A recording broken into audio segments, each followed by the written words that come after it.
Was double master a good thing for you that helped you getting into? None of the companies here in the USA say this. So they do not care about how much. The time you were as a professor in India did help you? It was an entire transition from being a professor to being an analyst. Focus time for starting a plan. Majorly, what I did was I focused on showcasing what my transferable strengths were. So few of them were How was your job search strategy journey? one is networking. No matter what stage you are currently at, you already have a job. Still, that is fine. You just have to network because.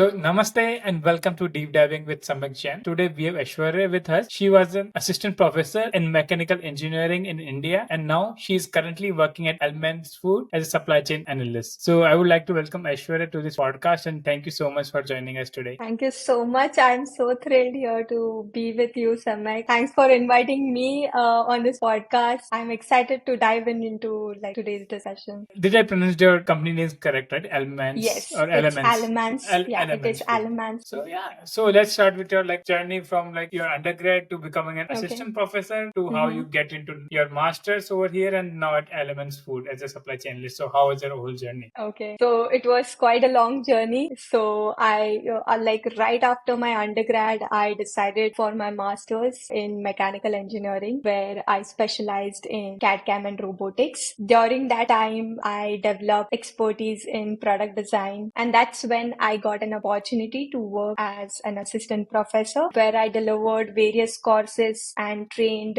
over 200 plus students in product designing. So that was one of the great achievements that I put up on the table. And while I was teaching the product designing, that's what triggered me in understanding what goes behind the process and explore the entire life cycle of product. And that's what triggered me to get into supply chain. I moved to US right after that and pursued my master's in industrial and systems engineering at Lehigh University. That's where I got an opportunity deep dive into supply chain, data analytics, as well as healthcare. And it also gave me an opportunity to work part-time as a continuous improvement consultant, where I conducted an end-to-end analysis of the existing manufacturing process and then suggested some areas or improvement tools to the company. And while I was still there, I got into Bebron Medical as a supply planning analyst. And that's where I got myself into a more responsible role for analyzing and optimizing the global supply chain planning for an entire business unit for a pharmaceutical manufacturing company. And yeah, that's it. And that's what's got me here. Now I am as supply chain analyst. I'm working at Almonds Foods. It is like one of the leading supplier of whipped dairy products in the US. I have just been 2 weeks in the role, so I might not have more insights on what all things I'll be doing. But from what I know, I will be tracking KPIs to monitor the supply chain performance as well as prepare reports to support the management in decision making. So yeah, that's the life journey. That's nice to hear. So you have done double masters, right? Yes, that is correct. So when I hear with some people, it's that sometimes excess experience kind of thing also cause an issue into getting an entry level or internship or That's supply true. chain analyst kind Yes. of role, because still Mhm. supply chain analyst is kind of Yeah. an entry level role in supply chain. Yes, that Right? is true. So was double masters a good thing for you that helped you in getting that easily, or it was like Yeah. a blockade because of which it was getting hard for you? No, no, no. Double masters was never a problem to me. Some of the interviews that I got into, they did mention that you're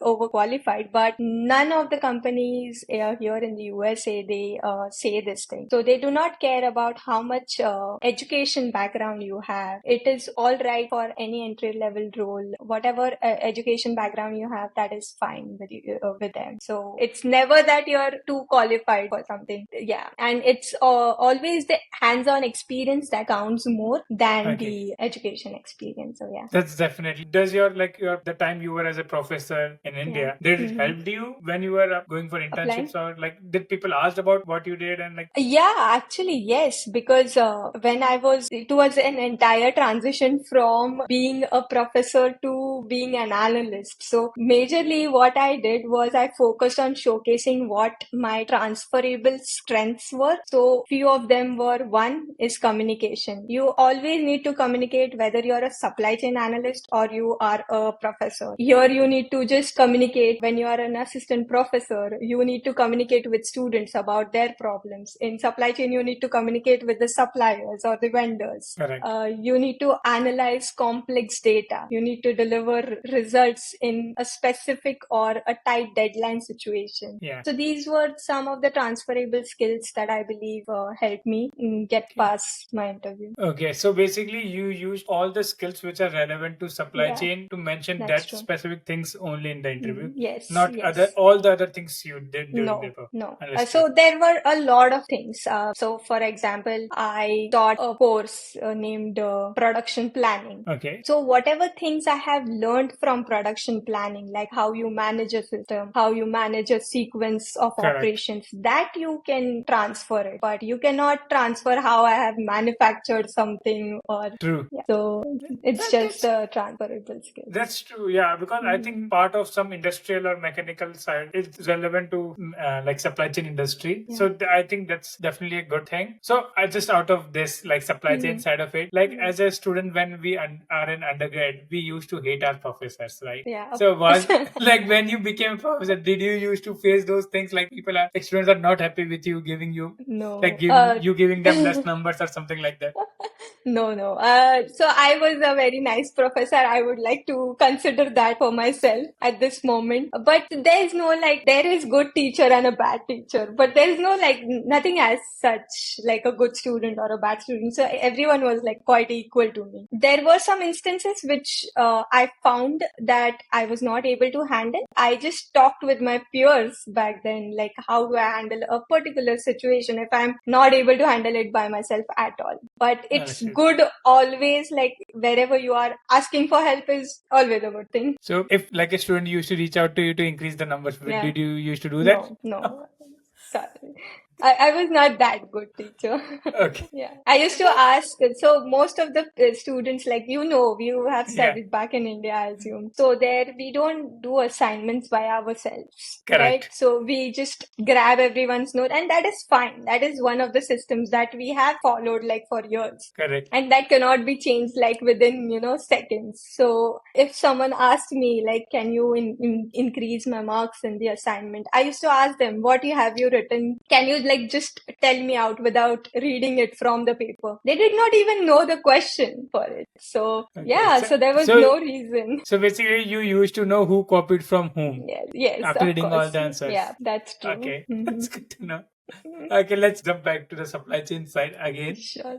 So as you did your masters and got an internship which is like an year around, and Yeah. then in Elements Food. So like how was your like job search strategy journey? Like how much time before you started applying for roles, before like you got eligible for co-ops or internship? Yeah. All those basic, like how you prepared a resume or all those things. Right. Okay. So to give you a brief about it, I have talked with a lot of people. Like one is networking. No matter what stage you are currently at, you already have a job. Still, that is fine. You just have to network, because the more the connections you have, the more chances of getting referrals, the more chances of connecting with people of people. So connection of connection, and you never know which person is going to stand by your side at that particular moment when you need them. Correct. So even if I have made a connection now, it is my duty to keep the connection ongoing and make sure that you are in touch with them, either by posting a common or generalized post on LinkedIn, then they react or comment on your LinkedIn post or whatever, but just stay in touch with your audience. Understood. That's one. So networking is like key. Okay, so basically what you used to do was person you are reaching out to. So you used to like start interacting with their like what they post and all those kind of things. So they like So cold they remember you. message, yes, cold message is one thing. You send a cold message, they accept your invite, that's all. When the time comes, you need to just keep scrolling LinkedIn, like their posts, and whenever you want to talk with them, make sure that you're reading out few of their past posts, like one or two. I know you cannot do it for like every single thing Correct. every single person you're going to interact with. It is not possible. Correct. But if you know that this particular connection is going to be a potential match for you in a longer time or in a longer run, then you should invest your time in it. I think that's true, definitely. Mhm. Like we remember people who Yeah. like interact with, like, for example, myself also, if I say, Mhm. like, I know a couple of people who interact with my post. I think Yeah. who interact or comment or like reach out to me, hey, you posted Mhm. this. Is it something Right. that I can do? Like they reach out to me on Mhm. DMs Yeah. related to that post saying, hey, you mentioned we Mhm. should do this. Like, but I Yes. am doing this, but I am not getting those results that you have Able to. said. Yeah. So they ask for That's true. feedback, kind of those things. So I think Mhm. then you relate, and then I think then you're more able to help them instead of like Right. directly every time. Yeah. Because I think Exactly. Yes. in 90 or 80% of the case, I will reply to those persons with a positive note that, okay, I will be Mhm. able to help you. But on the other side, if you are generally reaching out as a cold message, it's like 10, 20, or 30% we reply to them. So it's like Okay. Yeah. increases your chance, right? Mhm. Yep. That is 100% true. Yes. Correct. I think, yeah, I think Mhm. it's an human behavior Yeah. that we. Yes. That's true. Now let's go back to like your resume side and all those Yes. things. So how you created your resume? From where did All. you get Yeah. those help Mhm. on reviewing your resumes, and how you made sure your resume is up to the standard that it is good for jobs application? Okay, so for resumes, one, you need to talk to a lot of people. So one is once you create a resume, you need to know what a basic format is. Where did I get my format from? I got it from my university. They had a very simple portal. They posted some formats on how your resume should look like. No points, nothing, but it's just that what section comes after what. Correct. That is one. There are two or three different types of resumes. One is for entry level. The second one is for mid to early careers to mid, and the third is senior level. So depending on what category you fall into, you can submit your resume. So mine was mostly I had a lot of experience, but I was still opting for early career. So that's Okay. the reason I opted for mid. Okay. So you were in like Yeah. early to mid career, you applied. Yes, early to mid career. Once I have designed my resume, Yeah. then I made sure that I show it to people who are in their senior careers.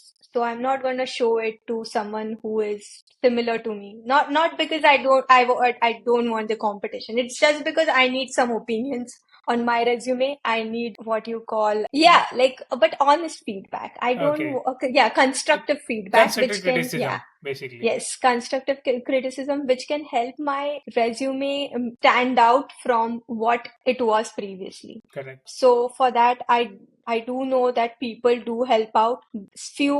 I remember one of the major things that one of my friends suggested me was remove all the full stops that I have, because some of my sentences they had full stops and they did not. So I'm like, how does a full stop gonna matter? So it's like you either keep the full stop or remove it from your resume. So Correct. I do You have to not be have. consistent. Yes. So be consistent with that. And these small things can, add value to getting the calls, the initial Correct. calls. And those are very crucial, because once you have like 10 initial calls, that's when you're gonna go to the first or the second round. Correct. I think So, that's true. yeah. Like So, those repetitive words are like, mm-hmm. first of all, like that Yeah. full stop thing. I see those issues Mm-hmm. with many people, and this Yeah. is one of the quick feedback that I Mm-hmm. scan it through and see, like, okay, Right. this is one thing I'm Yes. finding this issue. Make sure you get it Correct. correct. But other Mm-hmm. something that I found usually is mostly like they are more repetitive words, Yes. and there are more filler words. So, for example, people Mm-hmm. use, like, for example, developed. So they will use Yeah. developed 4 or 5 times in their resume, That's true. or Yes. they will use in and the, like, Mm-hmm. those filler words multiple times, that Yeah. they are like we see it more, and it fills up so Mm-hmm. much space. So like using those less filler words is also helpful, and plus like not using the words repeatedly again and again. So Correct. early to mid career, so how is your resume section? Like, you started with education on the top, or you started with like Yes. summary or like No. experience? A few of my resumes did have summaries, but just to share the details about how those actually turned out when I applied for the jobs, the one that had summary on it, they were never picked up. I don't know what was wrong in that resume because everything, like word to word, was same. My education is not going to change. Nothing changed, but I just added a small summary section. So it did not work out for me. Will I recommend it to anyone? I would say try it out, but it did not work for me. So I did not like apply a lot through that resume. And I think it's definitely Yeah. true that like there are different things that will work for different people. So for Right. example, referrals never worked for me. So Okay. after like 15, 20 referrals I didn't got a single call. I stopped asking for Mm-hmm. referrals after that time. Yeah. And then I used to just focus on more on cold applications, making sure my Yeah. resume is good and just focus on like applying 20, 30 jobs, Correct. 40 jobs a day. And just Right. focus totally on. And that thing worked good for me and the referrals never worked. But some of my friends, Same. referrals worked a Mm-hmm. good way and they got their job through referrals only. Okay. So the referrals have given me like first interviews, but Okay. there was nothing from Oh, hiring managers perspective. So basically there was oh. nothing for me in it. Okay, so for me, I Yeah. never got a single first round interview itself from Okay. referral. So, like, if someone asks, I will be more biased towards referrals and not referral thing Mm-hmm. because that's what I Yeah. experienced. But the thing is that every person has to try what's good for them and figure out, okay, this is Correct. not working and move to a different piece. Okay, this is not working. Now I will try this thing. And what's That's work true. for them, they should go ahead with them. And you will get once you try for it. So if someone's like listening to this podcast and planning to apply, I would just say that like just start applying no matter what, no matter how. Of course, these things do help. Like our experience, it's definitely gonna help, but in the end, you have to apply. Correct. Yeah, I think it's more on application. Definitely, that's true. That that's true. like you once you start applying, you start figuring out, okay, I'm getting Yeah. rejected continuously. Like for example, you applied a month and you are seeing, Mm-hmm. okay, I'm getting rejected. Like not even a single call in last 1 month. Right. There is something wrong with my resume or not. Yeah. Then you go ahead and make sure your resume is good again. You Correct. keep changing your resume till the time like Mm-hmm. so that's how you get like the resume on day one is different from what's your resume on day 30 or day 60. That's It's true. totally different. Yes. So that's Yes. the good thing that you start before. Like for example, Mm-hmm. everyone gets to start for a job. They like in January they are eligible for a co-op. So people Yeah. start applying in September, August, and onwards, right? Mm-hmm. But if you Yes. start by July starting or something, Mm-hmm. you have that 1.5 months of grace period with you that you can Yeah. use as a hit and trial method to understand what resume is working for you, what's not working for you, and something Correct. like that, and understand okay when people start applying and they start trialing with their resume at that time you're good with your resume and you have made it very good so that you are ahead with other people in this game. Like you are Correct. ahead from other Yes. people, and that will give you a key edge on getting those interview calls earlier than other people. Mm-hmm. Yep. 100%. Yes. Okay, so so when you again, so as you like on a resume, so when you were making your resume, did you Mm-hmm. included all those past jobs you did, or like you only included the points or like things that you were relevant to the job you were applying for, like how you went Okay, through it? I'll just give you a brief overview of how my resume looked like. First, it was, of course, name and then my email address and contact Correct. information. Right after that, I had my education section. I was a little skeptical if I should put double masters or not because Yeah. people used to feel concerned about it. Like they always used to ask me about my master, like why I did two masters. So I always kept it because I know the reason and I know that I was pretty confident with it. So I always kept it. And second, why I kept it because I didn't want to show any gap in my resume. So if Correct. I'm studying, that does not mean that I have a gap. So Correct. that's the reason. That was another reason why I kept it. Right after that, I had my experience. So for experience, I had 1 year in supply chain. 3 months I did part time as a continuous improvement analyst. So I had that, and I had just 1 year of my teaching experience. Correct. So I used to do teaching while I was doing my masters in India. Okay. So I did not show those because that all I have already covered those number Yes. of years in my education. So Okay. why to add up to something that I don't want to show from my past, right? Understood. So that's the reason I only showed 1 year of assistant professor. If given a chance, like if my, let's say, education period went from 2021, it ended, if it would have ended in 2022, then I would have removed that as well. Because that is not going to relate to what I want to Correct. do in future. So if you can remove everything from your resume, I would definitely suggest that you do so. But if you cannot, it is fine. No one is going to ask you any questions regarding it. Just tell that why you're transitioning and how you have transitioned your career and how you are going to bring the transferable skills that are needed for your current or future Correct. roles. Understood. So you Mhm. started with like education on the top, Yeah. then you went to experience. So after Yes. that, did you include your Yes, projects? I did. Yes, I did.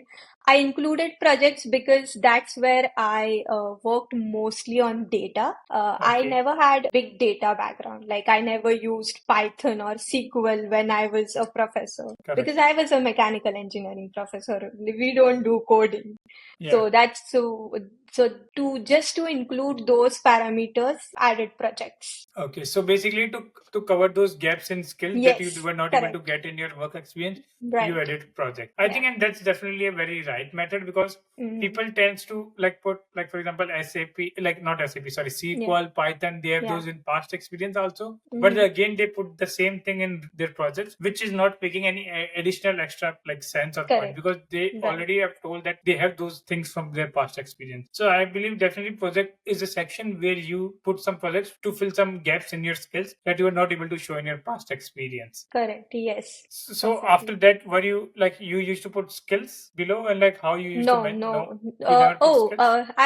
I did forget my skill section. So it was right between the education and experience So section. I had okay, so this skill before section. experience, you put like your Yes. name on the top, your education, your skills, and then experience, and then Yes. projects at the end. Correct. Yeah. Okay, so skills. Do you used Hmm. to put like a like you used to how you used to put like a certain like technical management skills or like Yeah. how you used to divide No. them? Okay. So one was technical skills. So technical skills were only skills that were related to supply chain background. Okay, correct.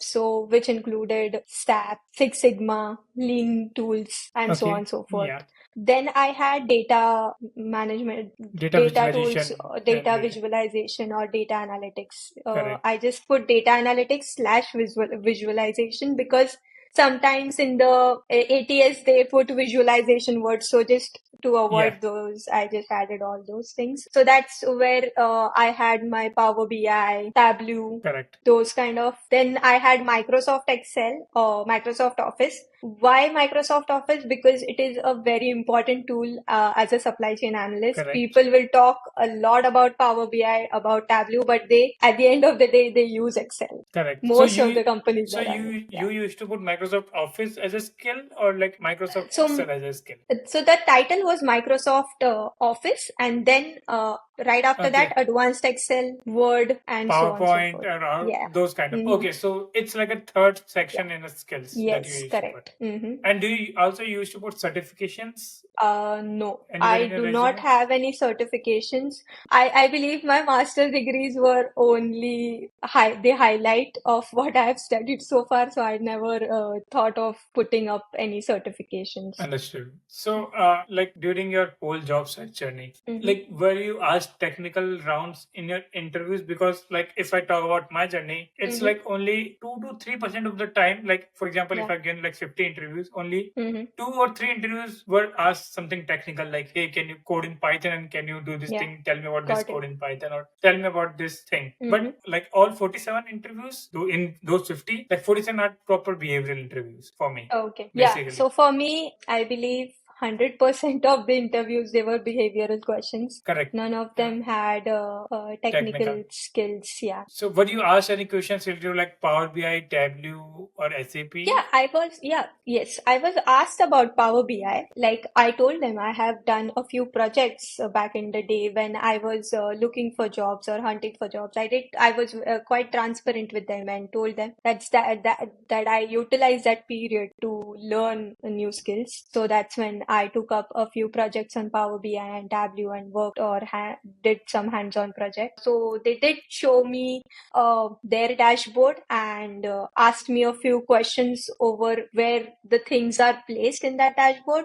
So they basically asked me, so can you, like just by looking at the screen, can you tell me what the stockouts for XYZ material are? So it was quite easy. I didn't find it was too tricky. It's just that you need to know what the dashboard looks like. Okay, so they are like, Yeah. okay, if I want to find, like, for example, I talk about Mm-hmm. back order kind of thing. Yeah. So they asked you, like, okay, how do I find that this division is Mm-hmm. having how much of back order? So you Yes, just that is need to correct. select the Yeah. correct filter on the top Right. and make sure you are on a Yeah. correct chart. That's the Yes, basic. exactly. So they were just And looking for also, basic knowledge. Yep. And also they did ask me a few questions on DAX, the Okay, DAX Power BI DAX, expressions. yeah. Yeah.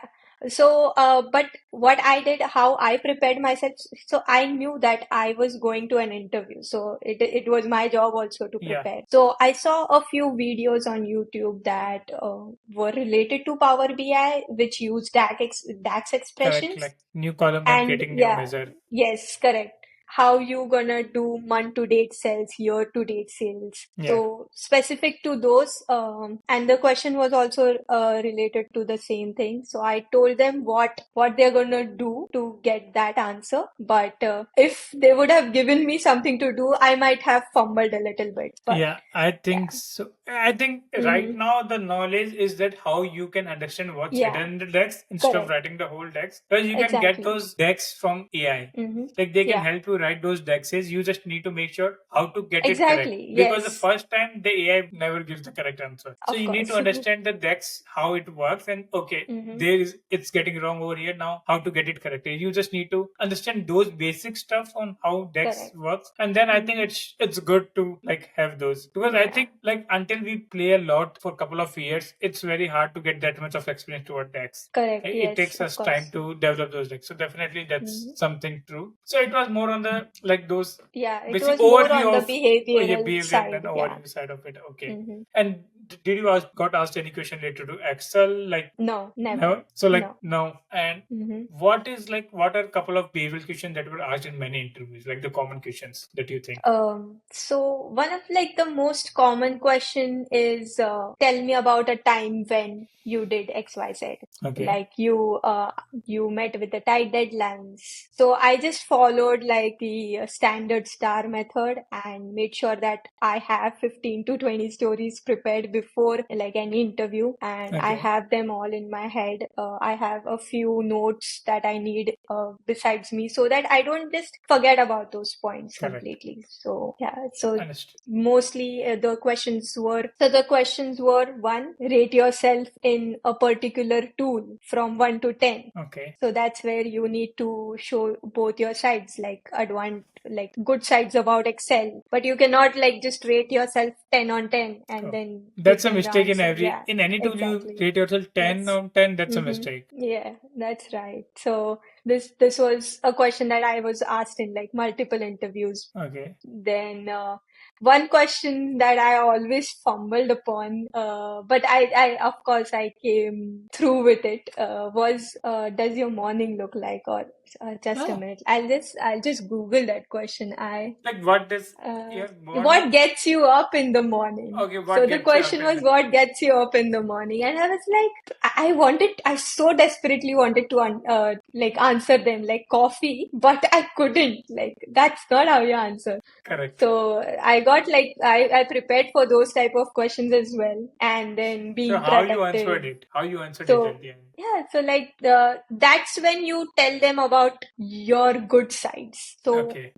what gets you up is being productive. So Understood. these type of See questions. it. So Yeah. whatever it is, you just butter it up because you Correct. cannot say coffee even if you want to. Yeah. You can't say coffee. You can't say Yes, exactly. breakfast in the bed. Yes, The- exactly. Yeah. Even if that wakes you up, the alarm wakes you up. No, you need to be butter things quite. up and say things that Yeah. they want to hear. Right. Mm-hmm. So Yes. yeah, I think the answer to those questions are mostly made up itself. So Yeah, I of don't think course. those questions do justice to Yeah, people who are interviewing exactly. because no one is giving, I think, is correct answer for this. It's very Yeah. rare people give the correct answer Mm-hmm. and they have a very clear motive. Okay, want to do this, and that's why I Correct.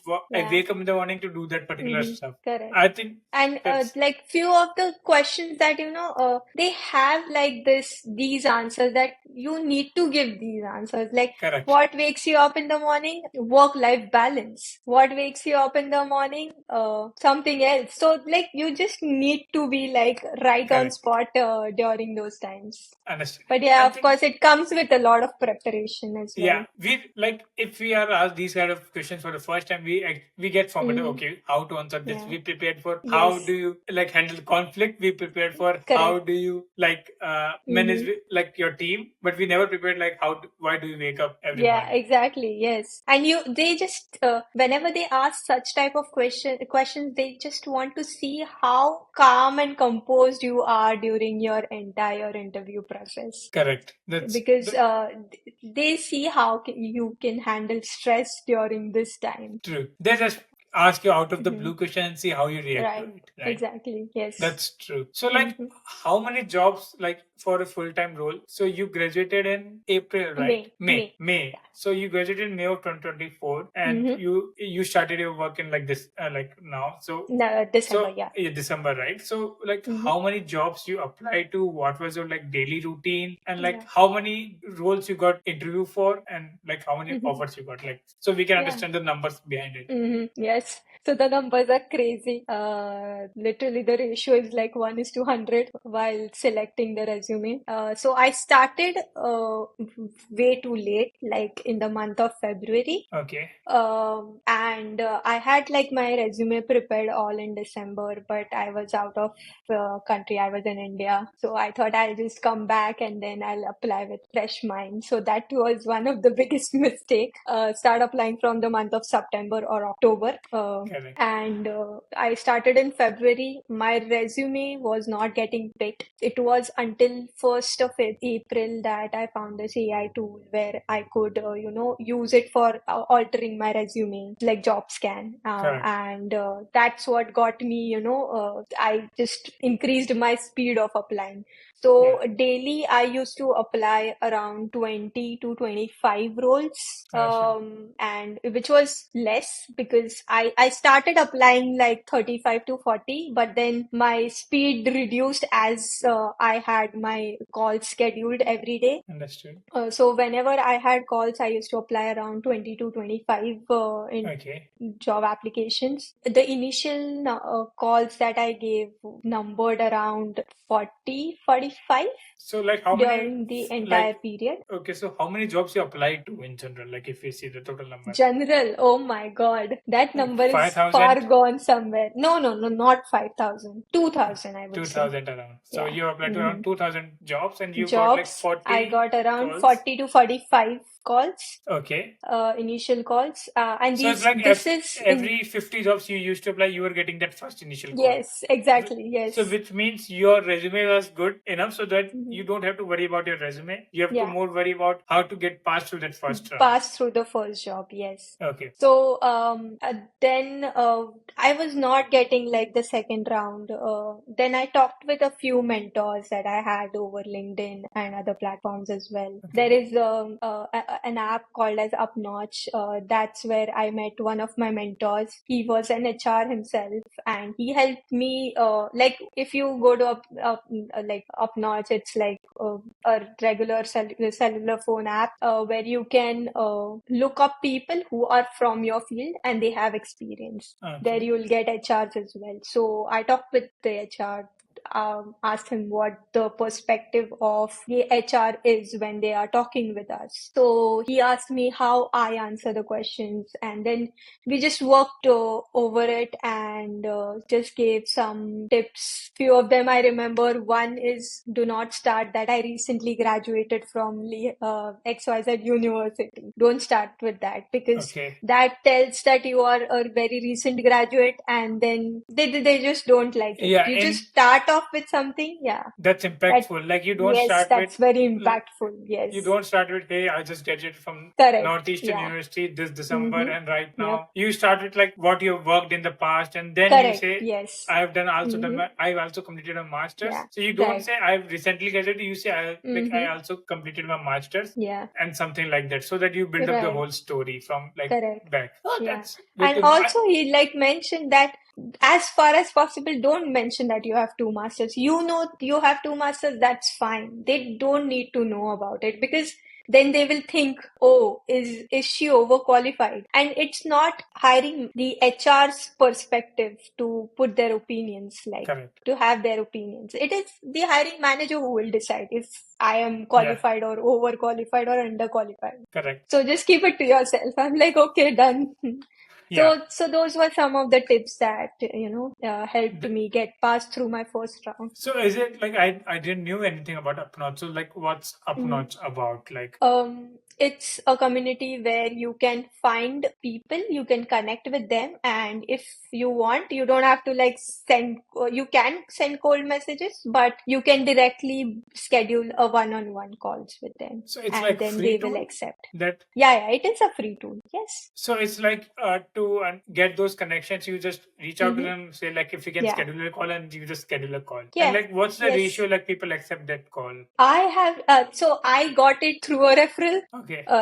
So one of my friends, she was also applying. She was like, why don't you try this? I've been trying this. I'm like, yeah, okay, I'll try. I talked with this person, and I don't know if it was him who gave me those calls, but it was also through experience that I learned so much. Correct. But almost 90% I gave it to him because there were a lot of things that he pointed out, which I can, I'll definitely share with you once we are done with this, and I can share if I have any notes on it. I cannot really recollect everything at this moment, but there were a lot of points that he gave me, suggestions that he suggested on resumes. So yeah, I would definitely recommend people to use Upnotch. That's an interesting tool. I didn't knew like this something like this was there, and I think that's a great way like for people to get connected with people in same industry and get those calls Correct. scheduled. Yes. Yep. Thanks for sharing it. So, okay, now getting back to you applied to 2000 jobs. You got around 45 calls for the first round. And how many went to the second round? I think about 12 or 13 went to the second round. And what do you think like you got rejected in the first round? Was it due to H1B thing you were looking for? Yes, sponsorship. A lot of big companies also came in, but I couldn't because I did not have like a green card or residence. So let's say 40 I got 12 selected, rest 30, approximately 30. I did not get selected. 20 I did not get selected because, let's say because of H1B thing. And the rest of the could be my mistake as well. Okay, understood. So 12 you got into second round. Now how many went to like third or final round? To the final round, I believe I went up to 6, 7. Yeah. So and that's a good, And how many did you got multiple offers that you were able to leverage? One of them was a contract role, so I don't know if I should count, but since I applied for it, so I think that definitely it helps you bring those leverage during when you get a job, right? For salary. That's true. Oh, that's interesting. So I just got like 2 offers. One was from Alamans and the other was from another company. Which so the elements is like filing H1B for you. Yes, that's a good thing because I think it's very it's becoming very hard and hard nowadays to get companies which are hiring people on for H1B. Right. Yes. Correct. So like thanks for sharing first of all those things. I think that's of course pretty helpful to understand like all the nuances of it. So thank you so much for sharing it, and I hope like people get some like idea of like how the market is about, because we often talk about like the market is not good and we are not getting any calls in supply chain, something like that. But on the other side, like for your example also, like if you take your example, you got that you apply to certain job. First you need to be that much patient and that much resilient to it. Of course, yes. There is number of application you also need to put in. Like 10 applications a day or 15 won't work. You need to get to like 30 to 50 a day mark. Yes, that is correct. Yes. So because once you get that, so if you get like 40, you apply to like 1,000 jobs in a month, you realize, okay, I applied 1,000, what's not working if you're not getting any interviews. And if you're getting like 5 to 7 interviews, okay, that's decent. Yeah. But how I can improve more? But if you're getting like one interview after applying 1,000, there is something that needs to be corrected then. Yeah, that is very true. Yeah, I think that's true. And I think it's not just your example. There was like my friend also, like she got laid off, and I believe in Okay. September. Mhm. And then she was able, like within a month, she was able to get that offer from another company. Wow, And that's she got like, really commendable. yeah, she got like, and she was also in supply chain, but she also had like 4 to 5 years of experience over there. But I think she applied to around, in a month, she applied to around 1,500 jobs or something in a month. Like including like 500, I believe could be an easy apply, but 1,000 are normal jobs. And I think within 2 months, she got around 4 or 5 full-time offers within 2 months. Oh wow, that's really good. But the thing was that she was already on H1B, so it might be the case that she was already on H1B that was helpful in Yeah. her case, but she was able to get that in 2 months. So, like your example, my friend, I'm seeing like people are also getting those interviews. So it's more about like how we stay resilient and persistent, consistent also towards That's true. our goal, and like not get demoralized by saying, okay, people are getting job, I'm not getting. What's the issue? It's Of good course, to and do. even if Yeah. you like get demoralized, you should just take a day or two off. Correct. I know that I took myself, some time to just reflect back on my resume and just make sure that I Yeah. am okay, my mental health is fine. So I made sure that on Saturdays and Sundays, I am cheating a little bit and I'm not applying or Yeah. applying just for 10 or 15 you just give jobs yourself per day. some time. Yes, Like, some time. Break, a little yeah, break. a break is always needed. Like you can't Yes, be of like course. 30, 40, 50 because you get trained, and then when you see people are getting jobs and you are not, then you get frustrated with what you are doing wrong. And Of then course, yes. and then the things become worse for you because the time like all your friends are not getting a job, it's okay, you are also not getting a job. The time Yeah. your friend starts getting jobs and you're still not getting, and that time becomes the like real tough because that time That's it's true. on us that how we handle those mental pressure. Correct. Yes. I believe like when I was in that phase, my friends already had jobs. It did not actually matter to me because Okay. everyone has their time and you will have your time. Like no Correct. matter what, you don't even know which interview that's going to be or which Correct. application that's going to be, which is going to land you to the Yeah. final job. Correct. So just apply. Yeah, I think that's the luck is one thing also very important in this factor, but it's more like on consistency and making sure you're doing your part, and then Yes. believing like it will work out in the future. It could be 1 month, 2 months, 6 or a year before you get to Yeah. that area, but definitely. But thank you so much, Aishwarya, for joining us today for the Of podcast course. and sharing all your like insights with us, like all the talks on the help you got from the recruiter call and sharing those insights. Well, those are really helpful. And yeah, thank you so much for coming and sharing your experience. Thank you so much for having me today. It was like pleasure sharing my thoughts and experiences with you. And I hope our conversation becomes like really helpful and meaningful to someone at least. Yeah, So, like even like 1, 2 or 5 people gets yes. understanding of it, it definitely worthwhile Of because course. like it's how like people starts knowing things. Like if Yeah. one people can get help from this, it's good for us that they're able to help someone to understand Yep. the perspective. Yeah, thank Of you course. so much, Yes. Aishwarya. Thank you so much.